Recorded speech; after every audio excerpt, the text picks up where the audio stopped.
Hi, I'm Xiexe. You don't know me, and that's okay. So in my previous video, I gave you kind of an overview on some high-level terms that you might hear in Resonite, kind of an explanation of what things mean. Um, but today I want to bring you an avatar creation tutorial video that might be a little bit different than some of the other ones that are out there. Most, if not everything that I do is going to apply no matter what base you use, or what avatar you use, however you want to call it. Just want to kind of get some other stuff out there, we'll say. So first things first, a list of what you will need. You will need a DevTip. I already have one right here, but I will give a demonstration of how to spawn one out, and so that way you know what you're doing. The other thing that you'll need is your preferred method of importing avatar files and textures. There's three main ways that I know how. There's probably infinitely more, but figure out what method works best for you, and then that's all you're really gonna need. Of course, you're also going to need your avatar model file and texture files. First things first, before we get into it, there's two things that Resonite does not support that you might see on other platforms or might be more familiar with. The first being Unity packages. That's just because of how Resonite works, we don't support Unity packages. There's two different ways that you can get your stuff out of a Unity package if that's all you have. I'm not going to go in depth on how to do that. There's other tutorials out there on how to do that, but just to kind of give you an idea, one method would just be to use Unity to extract those files manually. The other would be to find some kind of Unity project extraction tool. Both of those methods, as long as you can get direct file access to what's in the package, you're all set. The other thing we don't support is VRMs. This is just not a file type that we support, but we do support pretty much everything else from FBX's GLTF, .blend, literally everything else. So once you have those two things, I'm going to put you inside my head, and we're going to get to work. So for right now, I'm just going to use the example of using the built-in file browser down here. Actually, let me zoom you in a little bit more so you can see a little bit more clearly. And let's move camera preview over here. Okay, so for right now, for demo purposes, I'm just going to use the file browser tab that's on your main dash. You access your main dash, at least on Quest controllers, by pressing the bottom face button. I believe that's either A or X, and then it opens and closes that. And just using the file browser to navigate to where you're going. For today, I'm going to be using Imaris. Imaris is a fairly common, fairly popular booth model, kind of in the anime style. Like I said, though, everything that I'm going to do can translate over no matter what you're using, whether it's an Avali or some robot model that you found, a Kikyo booth model, some other model you might have found on Gumroad. This will all carry over. So you can see in front of me here, I've got the navigation path that I went through. This is what is in the Imaris version 1.05 folder. You can see we've got icons, images, PMX, PNG, PSD, all these other files. So the first thing that you're going to do is you are going to double click on Imaris.fbx, and we get this pop-up prompt here. I'm going to close my dash. Let's move the camera preview out of the way. What are you importing? We're doing a 3D model. We are doing a regular / avatar. If you know the scale, if you made the model yourself, you can choose where appropriate. For me, I have the best results picking auto humanoid height. Before we do run import, we're going to go down to advanced settings. And big checklist, I only want you to care about two things. The first is the material. This just saves you a lot of time. It sets all the default materials to a particular shader. The most common ones you're going to see are either PBS or Xiexe Toon, maybe even Xiexe Toon Outline. This can all be changed later. It's a little bit time consuming if you don't do it now. This is just why I do it now. Me personally, I use Xiexe Toon without an outline, but the way that Xiexe Toon works is if I decide further on down the line I want to add an outline, it's just a checkbox and deciding how thick I want the outline. It's a really simple process. The other thing that I do is generally my avatars don't have any animations. I don't do too much work with animations, so I generally will uncheck that just so that way during the import, it doesn't get hung up trying to import animations because that can be a bit time consuming. Next, I'm going to click Run Import, and you're going to see we have this thing that exists in 3D space. And it's going to take a while, depending on kind of the density of the object. All right, so we put my tip on my tool shelf. Tool shelves are these semi-transparent reflective scotch tape thingies. They are just meant to hold on to tools. You can put as many tools on them as you want. They auto expand. If you don't like them, you can set up a toggle to hide them. We'll go over that in another video. So I'm going to switch myself into fly mode just to get kind of a good look at the model. So we have this untextured thing in front of us that is our Ameris FBX. It is super important when it's in this state, you don't have it turned into an avatar, that you don't touch it, don't move it, don't do anything. I highly recommend when you're doing an avatar to either do it privately in your own world, hence I'm in this big empty grid space with no one around, or do it around people that you trust. If the avatar gets moved, if anything happens to it, you're going to have to re-import it and kind of start over. So the first thing we're actually going to do is to make sure that we don't end up accidentally messing up anything. I always just run my lasers off. That's just personal choice. Is we're going to do the avatar creator. We do the avatar creator. If I turn on private UI again, on your dash menu, you're going to go to your home screen. And on the left-hand side, you're going to see this thing right here that says Avatar Creator. You zoom me in so that way you can kind of get a better idea. Avatar Creator right here. You're going to click on that, and it's going to spawn out this head and hands and another checkbox. Let me turn off private UI. All right. So it kind of says it on the tin of how to do this. Let me pull this in a little bit closer. It says align avatar objects with the headset and controller references. Press create, convert them to an avatar. All right, so we are going to do that. Let me zoom us out. Okay, so take this headset and you're going to line it up roughly with the eyes. I'm a little shaky, that's okay.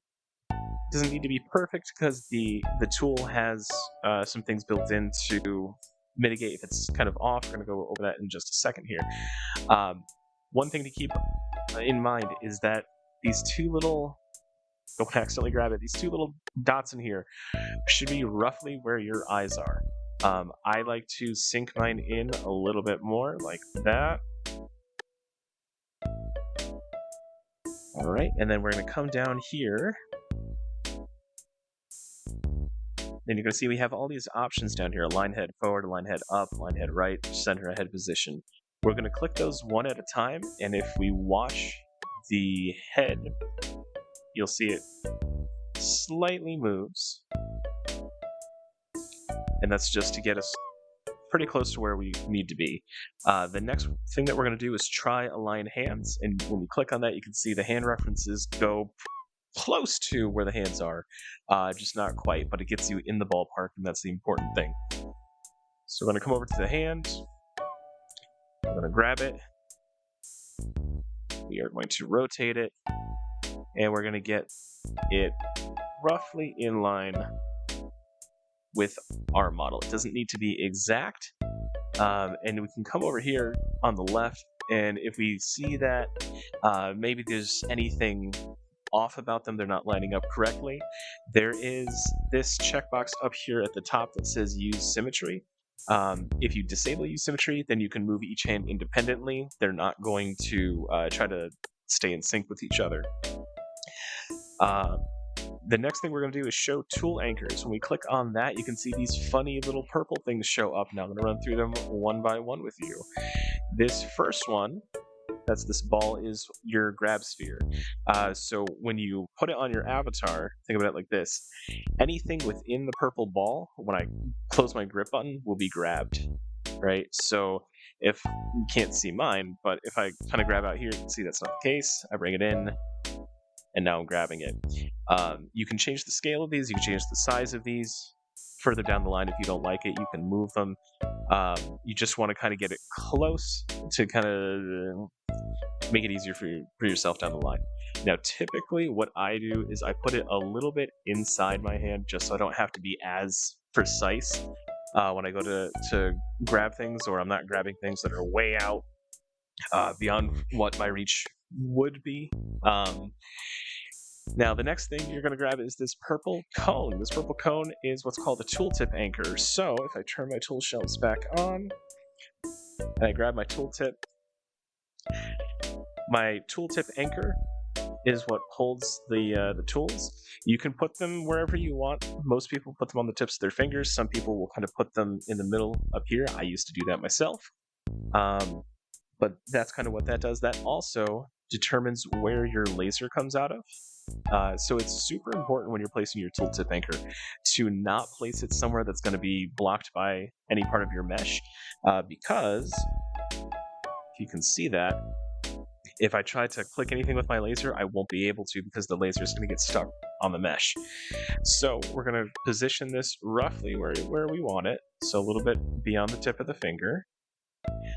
If you put that on there and you're having issues with it, again, this is something that can be moved further down the line.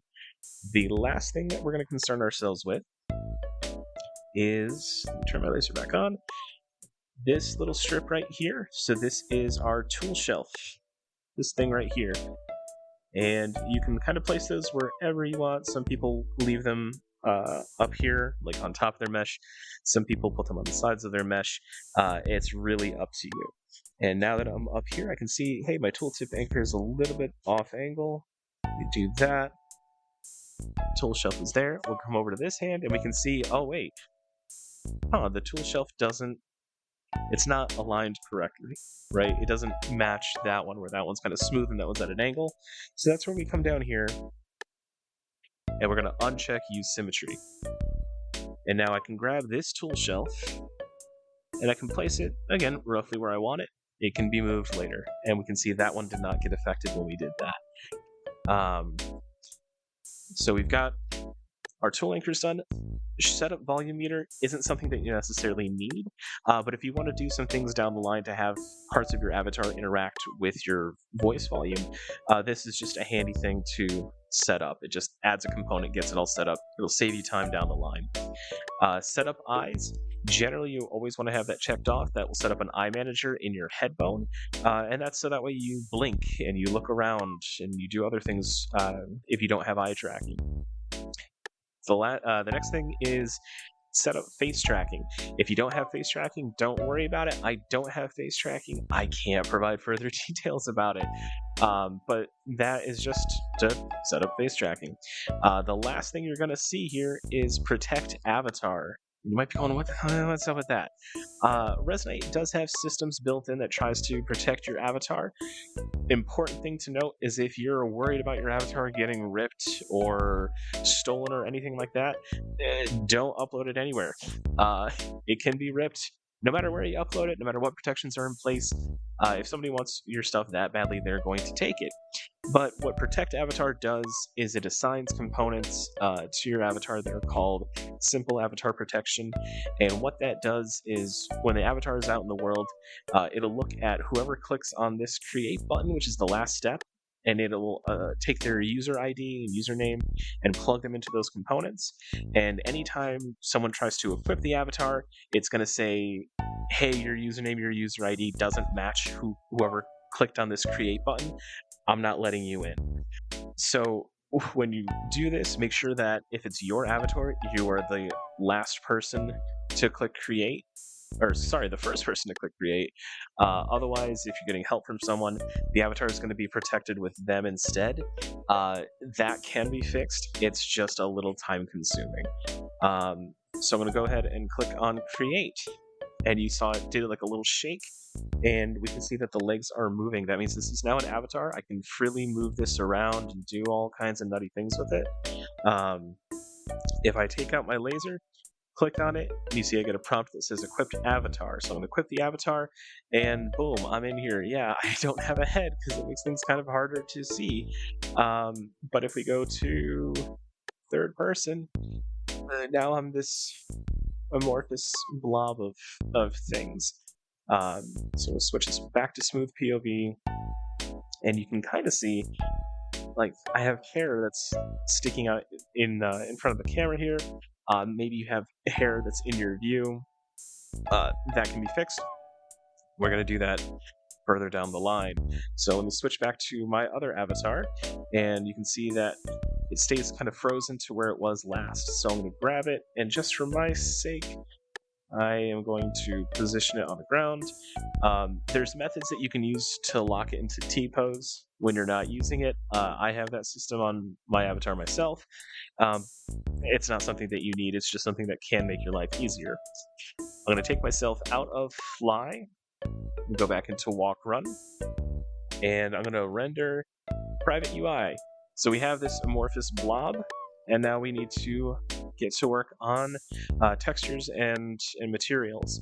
So with your DevTip equipped, you're going to aim at the avatar until you get a red laser. The red laser means that it's picking up a collider. If you see how I'm aiming off to the side and the laser is now white, that means it's not detecting a collider. So if I try to select it, then it's not going to hit my intended target. Aim at it, press secondary, you get what's called a bounding box, which is these blue dotted lines, and a gizmo, which is this thing in the middle here that has these different colored arrows. If you're familiar with Unity or Blender, that should look familiar to you. With your DevTip equipped, you're going to press your context menu, and you're going to see you have this option that says Open Inspector. And that gives us our handy-dandy inspector. I'm going to zoom us in a little bit here.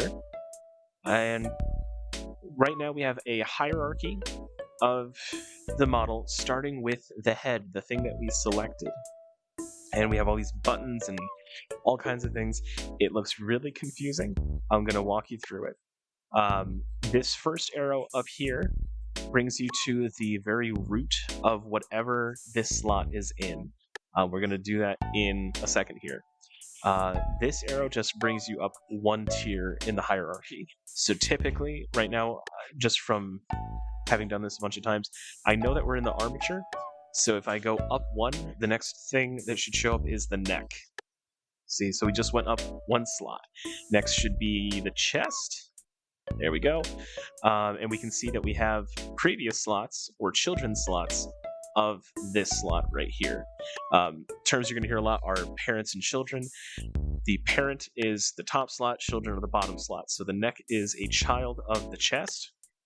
If I open up this to the head, or the neck is the parent of the head.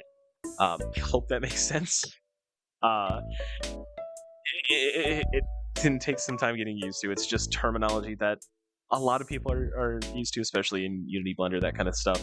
If you've never touched that kind of stuff, that's why I'm kind of going in depth on this. Over here we have some more buttons. Don't worry too much about these right now, but to give you an overview, the trash can will delete the selected slot and get rid of all the assets for that slot. Don't click it unless you're sure you want to delete this. The recycling can will delete the slot but preserve the assets. There's kind of a fine line between them, and I'm not going to go into that too much. This one right here that has the arrow with a plus sign there creates a new parent slot of the currently selected slot. So if I was to click that, I would have parent of the head. That comes in further down the line when you're trying to add stuff or make stuff or what have you. For today, we're not going to worry too much about that. The next one over with the arrow with the plus sign over here creates a new child slot. Same concept. We're not worrying about that for today, or at least not right now. This one right here with the two green rectangles creates a duplicate of the selected slot. When you create a duplicate of the selected slot, you also create a duplicate of all of the children and the children's children. We're not worrying about that for today. And then this last one over here, let's go somewhere deep within the hierarchy, right? So let's say for whatever reason I want to refocus the hierarchy. Yeah, we'll say here, right? For whatever reason, just an example. So right now I'm on hairback 1A R001. This is how the bone is named. And I have all this stuff up here, and I'm running out of space, right? If I click this button, it refocuses the hierarchy to whatever slot was selected. That's going to be helpful further down the line when we do things like dynamic bones. But right now, we're just going to do materials. So I'm going to click our first button I went over to go up to the root of the object. So the highest slot on this is Amaris.fbx. These are all the children. Under the children, we're going to go under center to root node. Here we have all of the meshes that are listed. You can delete meshes, edit meshes. You can reorganize them if you want to. And then up here we have the armature, so that's going to be all the bones within the model. I'll go over organization later on, but right now we just want to concern ourselves with, again, getting this set up. So I'm going to select a mesh, and I am going to select, we'll say costume main, right? So within costume main, you got a bunch of stuff here. It's going to look super confusing. Don't worry about it for right now. What you want to worry about right now is this thing that says skinned mesh renderer, right? And you can see it says mesh, static mesh on mesh. If I hover over this and grab it, I can look at the mesh and know, hey, okay, this is a dress, a skirt. It could be a t-shirt, it could be a tail, it could be anything. Alternatively, you can click this up arrow right here, and that will spawn out if you want to edit that kind of stuff. You can get to the same thing by grabbing it and clicking like on the floor or in the sky, and you can see I have spinny mesh in here. It gives you vertex counts, triangle counts, all that good stuff. So get rid of these. Right now, concern yourself with under materials list. So it says Xiexe 2 material, a materials, Amaris costume. I can grab it, and I have this funny little white orb. Works the same way. Click down, or you can click that arrow, and you have a material inspector. So what you're going to do now is whatever method you used to import your model, you're going to do the exact same thing to get your textures in. So I'm going to open my dash, I'm going to go to Files, and I know that my textures are stored as PNGs, and I'm going to look for anything that references costume. So I can see I have costume white, costume blue. Those are just two different colors of the same thing. So I'm going to double click. What are you importing? Image texture. And for the sake of it, I'm going to do blue as well. I'm importing image texture. The body looks like it has a map cap. Worry about that later.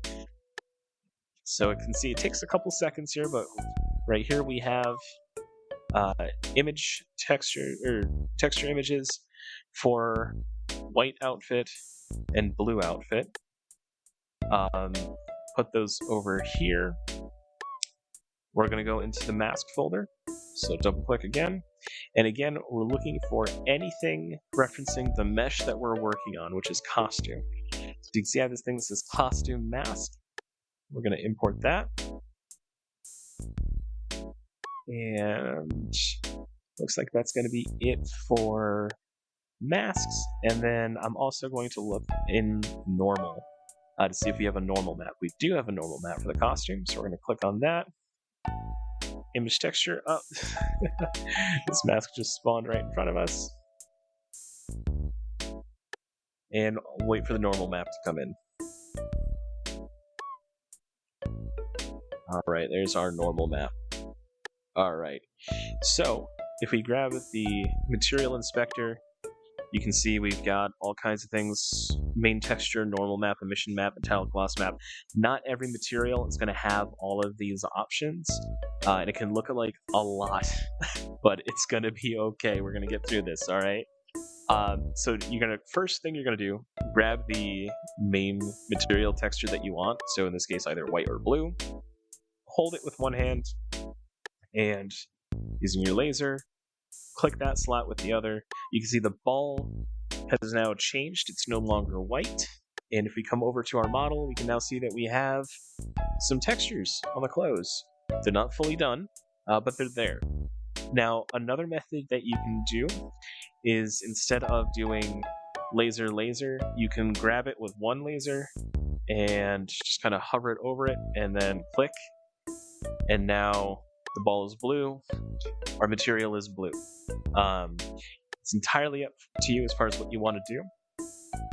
One thing I'm going to bring your attention to down here is where it says blend mode. By default, it is opaque. If you have a material that relies on any kind of transparency at all, you're going to switch that to cutout. Maybe you'll need alpha or any other kind of combination therein. But if you put the texture in, you're going, this part's supposed to be clear and transparent. Why is it not transparent? Chances are it's the blend mode. Next thing down is the normal map. So we grab our normal map, same thing as before. And you can see it just went checkerboarded, and now it's pink. When it's pink, that means the normal. When it's pink, the normal map has been applied. And if we come over, we can see we have some more finer details within the texture. That's kind of what a normal map does. It creates finer details without the need for extra geometry. Now, this mask in particular wasn't labeled, or at least not labeled in a way that we can tell what it is. If I select it with the DevTip and I bring it a little bit closer, it's kind of hard to see because it's white on white. It says Amaris_costume mask. You can also open an inspector and Amaris costume mask. So we don't really know for sure exactly what it is unless we've worked with this before. This is an occlusion map.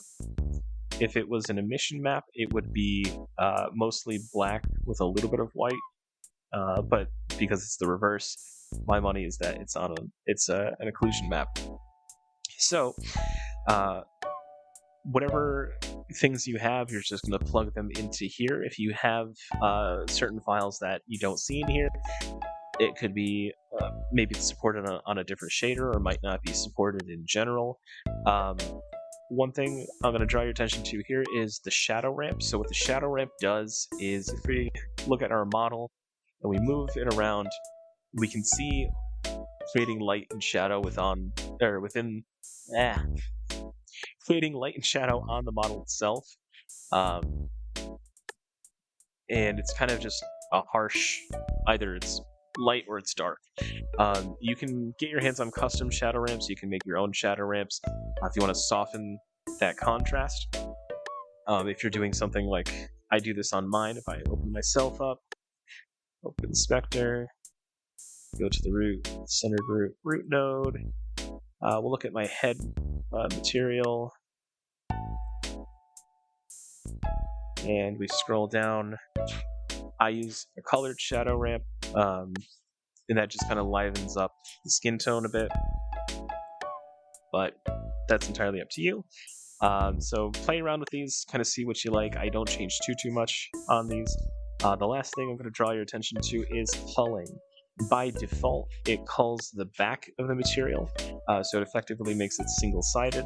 You can cull the front of the material, which you probably don't want to do, and we can actually see, if we take a look in here, so it's culling the front side of the mesh, and we can actually see the underside or the back side of the mesh instead. For most clothing applications, I will actually turn culling off entirely. And yeah, we've got clothing. So I'm going to close that. And that's the only material for this slot. So I'm going to fast forward ahead. I'm going to apply all the other materials, and I'll be right back with you. Alright, so I brought you back into smooth POV so we can take a look at the avatar. So all the materials have been placed in where they're supposed to. We've gone ahead and set up everything kind of the way that materials were provided. And you may be wondering, hey, it's T-posed. How did you do that? If you open an inspector on the avatar, You go up to the root, you select the absolute root of the avatar. This is gonna hurt for like a second or two performance-wise. It's just a painful action. So we're gonna go ahead and do that. And you see we had a little bit there. We have this thing right here that says IK position weight, and that was dropped all the way down to 0. That forces it into T-pose. Even if you equip the avatar, you'll be stuck in T-pose. So to undo that, we just bring that number all the way back up to 1. And you can see it kind of morphed back to what it was before I set that position weight to 0. So you're looking at this avatar, and you're going, all right, that's good and all, but it's very static. It doesn't have life to it. We do that with dynamic bones. In VR chat, they call them fizz bones, but here we use dynamic bones. So I'm going to zoom out a little bit. Maybe that's a little too much. All right. So for dynamic bones, it's a fairly simple process. So right now we have the root of our avatar. We go under centered root, root node, armature. Now, armature is all of the bones within the model. So we're going to navigate to what we want to move. So we'll start with, sure, the tail. We'll come back around to the back side of the avatar. And we got the tail right there, right? So what we're going to do is on the inspector with the tail selected, we code down to the bottom of the right-hand panel, and we click on Attach Component. This is going to pull up what's called a component browser.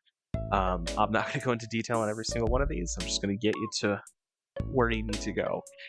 So underneath physics, you're going to see there's a section labeled Dynamic Bones, and then you're going to go Dynamic Bone Chain. And you can see now we have stuff here on the right-hand side. So if we scroll all the way down to the bottom, this method that I'm doing is just what Frooks did on Neos when he was showing how to set up dynamic bones. I've never had an issue with bones doing this method. I've seen other people do other things down here. But the first thing I do is I do clear smooth transforms and children. Just click it once, and then we do setup from children. And now you see we have all of these bones that are shown up in the list. If I move this out of the way and I grab, you can see the tail now moves, right?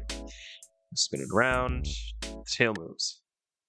If I take the inspector back over, we have a couple different settings. So right here we have visualize bones. If you click on that, it's going to show all of the bones within the bone chain. That's going to be these light circles. Those are all your bones. This darker circle is the last bone in the chain. What happens here in Resonite is we have this thing that's up the top that says simulate terminal bones. It just adds an extra bone to the end of the chain. For some applications that can be useful. Sometimes if you have like really long hair and the bone chain doesn't go all the way down, but you want it to, you can have that extra bone in there. But we can see in our application here, it's actually adding an extra bone that's not connected to the mesh. And what happened is, let me see if it'll actually I should be no clip for this. You can go down a bit. All right. So what would happen is, see if I touch here, you can see the tail moves. But because we have this terminal bone out here that's outside of the mesh, if I hit it, you can see it doesn't really do a whole hell of a lot.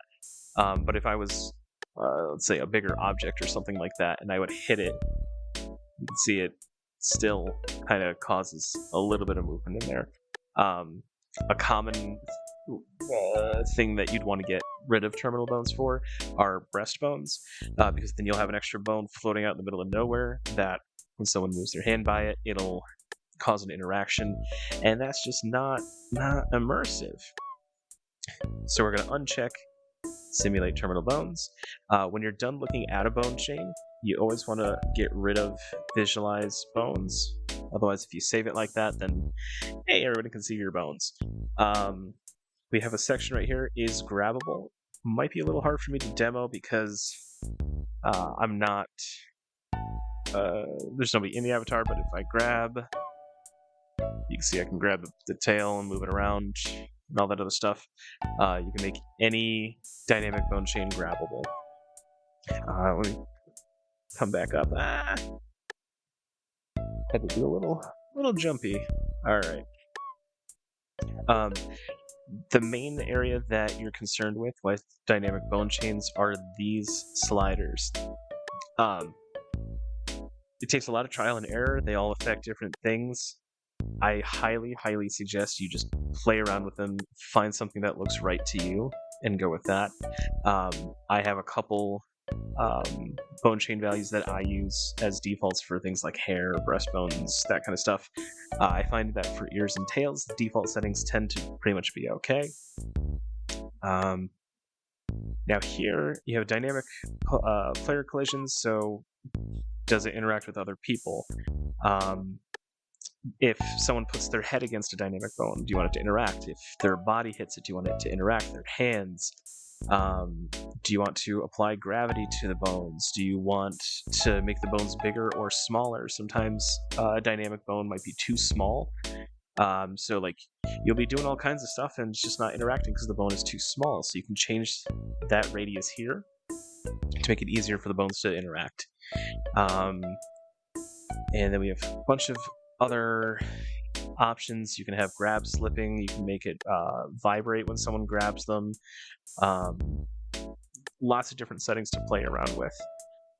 So let's go and we'll get it set up for other things. All right, so I've jumped ahead a little bit. I've put in some chains on other places, but I want to draw special attention to the hair, and I've refocused the hierarchy of the inspector to focus on the hair.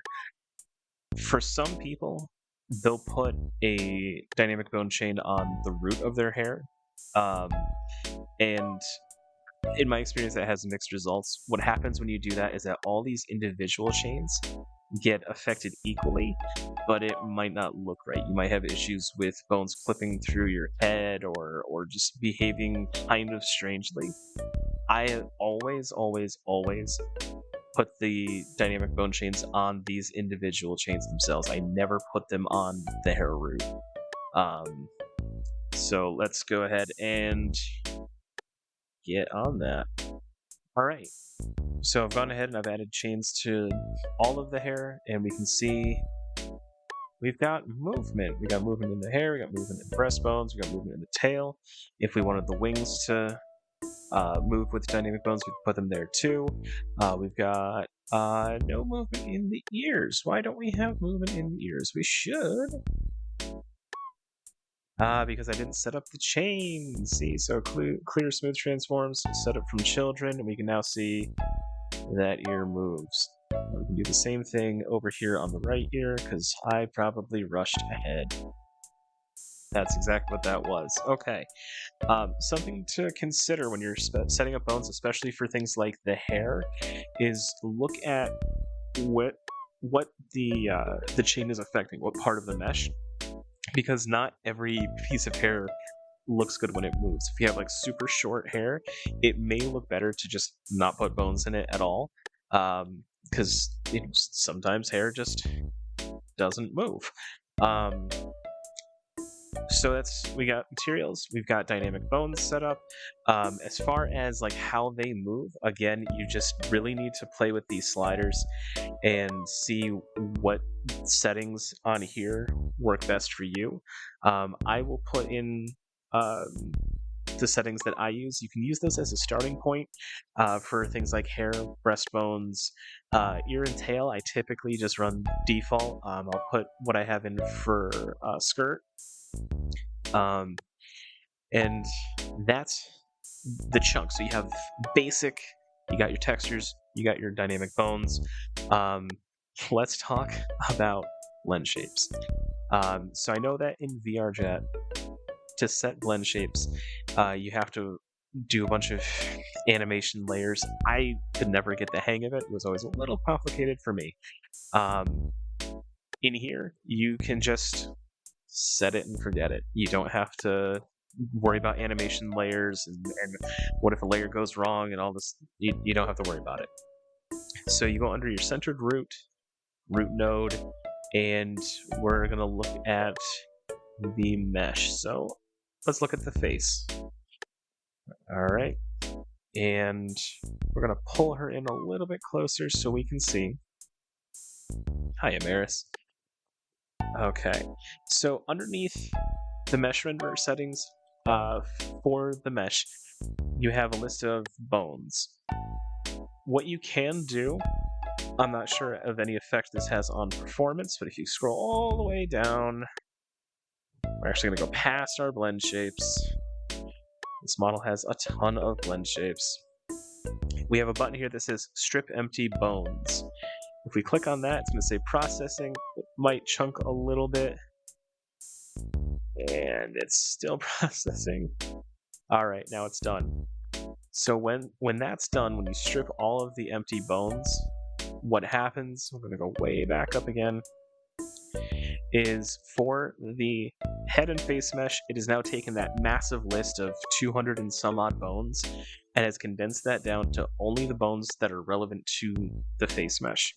I don't know any effect on performance that might have, but it just makes it a hell of a lot easier to deal with. So underneath we have our blend shapes. I'm going to bring this up now. Resonite does have standards in place as far as optimization goals, targets that you should be reaching for. An avatar in total should have no more than 60,000 polygons.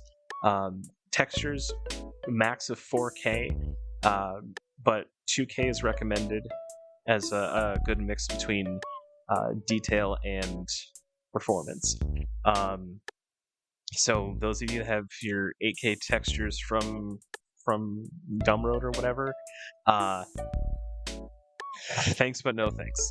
And let me show you very quickly how to adjust that. So if I go to, say, costume main, we take out the material orb like we did before, we spawn this out, we can see all of this stuff is 4K. It really doesn't have to be. If we want to change the resolution of the texture, you can just pull it out, and then you have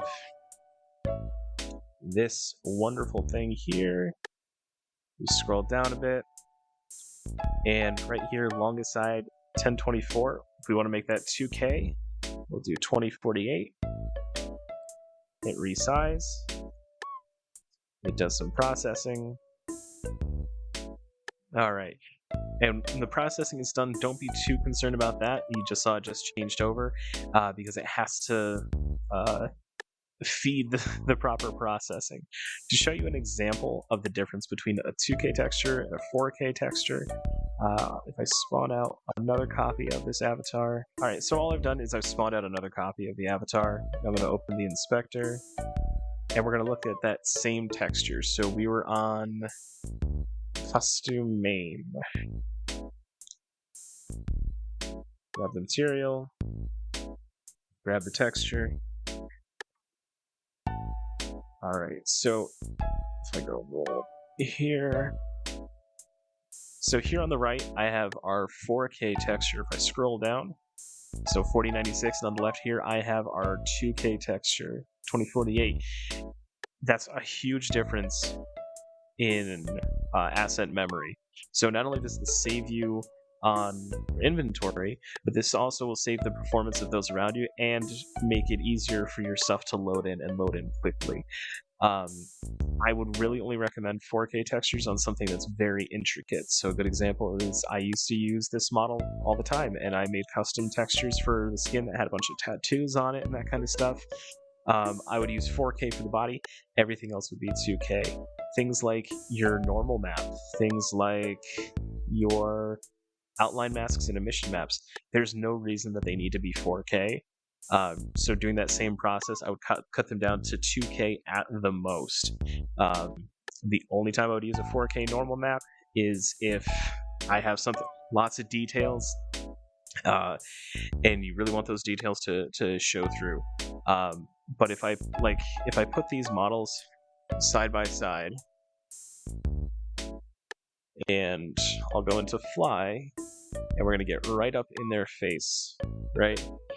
We have 2K here on the right, we have 4K here on the left. I don't really see that much of a difference, if any, between the two. So just kind of keep that in mind. And goodbye 4K. We're gonna bring you back over here, Miss 2K. we're going to close all of these material settings. And we are going to go back to her face, which is again labeled on her body. The other thing to keep in mind with performance is things like your blend shape. Blend shapes will multiply how many polys a mesh has. So if you're really aiming for those optimization goals, there's another option down here, all the way down, that says bake non-driven blend shapes. I would not recommend doing that right off the bat, but what that will do is it'll take all of these blend shapes that are white, right, that you don't, nothing's going on with them, and it will bake it, so you can't change it, it just sets it in stone. These ones that are purple here are being driven. So like this group up here is for visemes for when you talk. These two are being driven by the eye manager, which is in the head bone. What I would recommend doing is, if you learn a little bit of protoflux, and I might make a tutorial for this later, but if you want like gestures and that kind of stuff, set those up so that way they're purple and being driven, and then bake your blend shapes if you're really shooting for those optimization goals. But talking about animation layers and VR chat and that kind of stuff, if I go here, right, so let's look at iJoy, right? So if we move the slider, we can see eye opening and closing. She looks a little happy. Eye Nagomi, it's a different type of blink. Eye Jito, she gets a little, looks like she's a little disturbed. Doya, again, all eye stuff. We have lots and lots of blend shapes. Eye big, oh, you got really big eyes. You got really small eyes. So when you set these blend shapes, they're set. You don't have to redo an animation layer, worry about syncing up animations and this thing and that thing. You can just set it and forget it. If you're aiming for those optimization goals, you can find, whatever blend shapes, get it set the way you want. Let's say you want this there and that here, and this up here, and you want her to grin a little bit, right? You want that to be like her default face. Set, what you want. Use protoflux to drive them, and again, do a tutorial for that later on. And then once you have everything being driven, you're going to go back down and bake those non-driven blend shapes right here. If you set them and then you don't drive them with something like protoflux and you go to bake them, I'm not sure what will happen. They might reset back to 0. They might stay like that. Before you bake, just make sure you know what you're doing, and make sure that you're saving along the way as well. If we go to other parts of the avatar, nope, I apologize, I didn't mean to grab you there. So a lot of times meshes will have multiple blend shapes for shrinking different parts of the mesh to help better fit clothes. So if, like, for example, you have a lot of clipping in your elbow, this model in particular has a blend shape that would shrink the elbow, and while you can't see it, the mesh itself is actually shrunk, and I can actually do the lower arm over here to give you an idea of what's happening, right? And you can drive these values with protoflux. So let's say you have some clothing that maybe you have one outfit that needs you to shrink a particular blend shape, and you have another outfit on the same avatar where you want to unshrink it.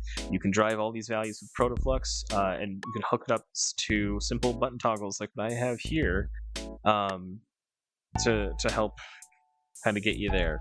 So now if I hop into the model, you can see we've got hair in our face. Maybe it's affecting your vision. Right now, for me, it's just in the camera, but you've got stuff in your face. It's a very simple fix. What you're going to do is you're going to come up to the head bone of your avatar. We are going to make a child slot of the head. We're just going to name it something like hair, hide. You're going to go to this attach component button down here on the bottom, and then underneath rendering, there's render transform override. You're going to click on that, and then on another inspector, which to kind of demo how I did this, if you take any slot and you hold on to it, just like with what we did with materials, and you click, it's going to open up another copy of the inspector, and it's going to be focused on whatever slot you grabbed. So we're going to go back up to the root. We're going to go centered root, root node, and we are going to go to Ameris hair. We're going to go right here where it says skin mesh renderer in yellow. We're going to grab that and hold on to it.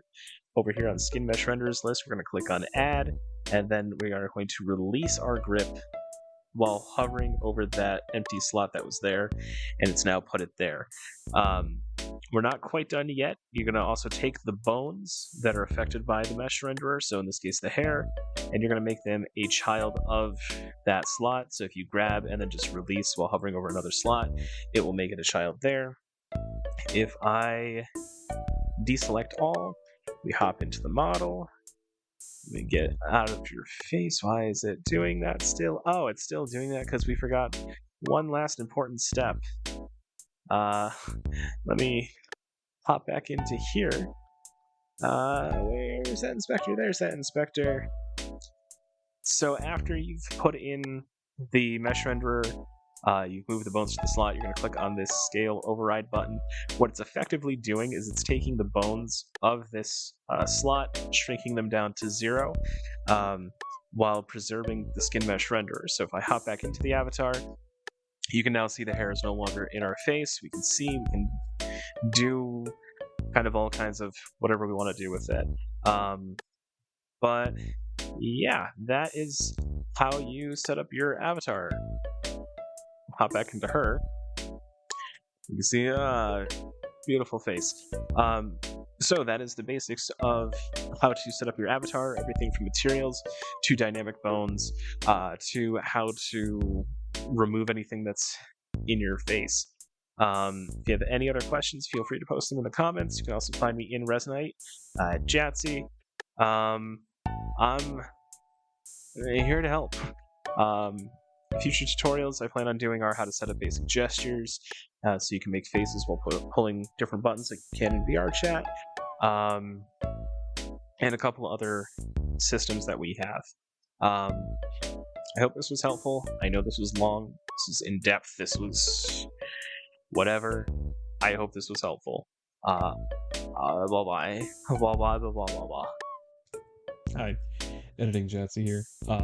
So a common thing that was thrown around a lot in Neos was a distinction between using the Toon shader, using the PBS metallic shader or PBS shader.